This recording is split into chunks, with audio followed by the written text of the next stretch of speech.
No joo, joku vuosi sitten lähdin sunnuntaina keikalle, kuorma-autokeikalle, tein silloin vielä rahtihommia.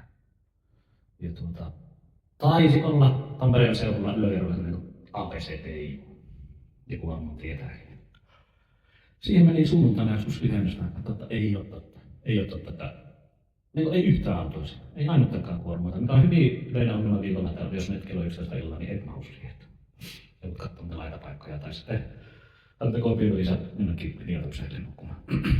No, kuitenkin siinä ei ollut ketään ja mä sitten siihen menin ja ryypäsin sämpylät ja asenhanpokipista ja käärit korvia pedille ja päätyyny ja kyllä mä oon tehnyt sitä rauhallista. Täällä yksi sisällä ja omissa ajatuksissa ja tämmössä niin.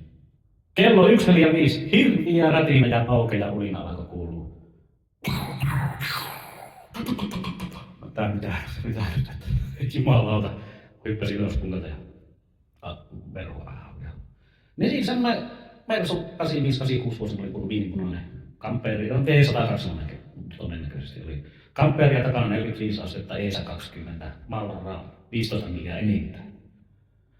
Siitä tuli konepelissä semmonen jumalauta 8-tuumainen putki, pystykutki läpi. Ei mitään äänenvaimentamia. Mutta ei, nyt on semmonen peli, että tää on varmaan jostakin niinku Pulp Fiction. Tää on mä niinku herännyt edes. Tää on Pulp Fiction tai joku, mitä näitä elokuvia. Mutta olin mä ja sitten sen verran seurasin. Se veti niinku paskarinkiä ihdistämään ympärillä.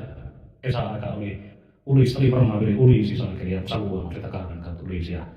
Sitten sitä niinku vänkärin paikalla sellainen nuori mies, se oli niinku puoliksi ulkona ikkunasta. Näytti piismerkkiä, kun sitä Omo! Mä niin ihan häviin ikkunan ja äkkiä vähän takaisin. Sänky selällä ja peitto päälle. Ei jumalauta.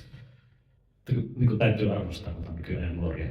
Musta niin tulee jotakin varmasti. En olisi kyllä itse uskaltanut tuoikäisenä, kun enintään sen kuorman pölyiseen takaa seinään käydä. Homo. Kehityskehitys.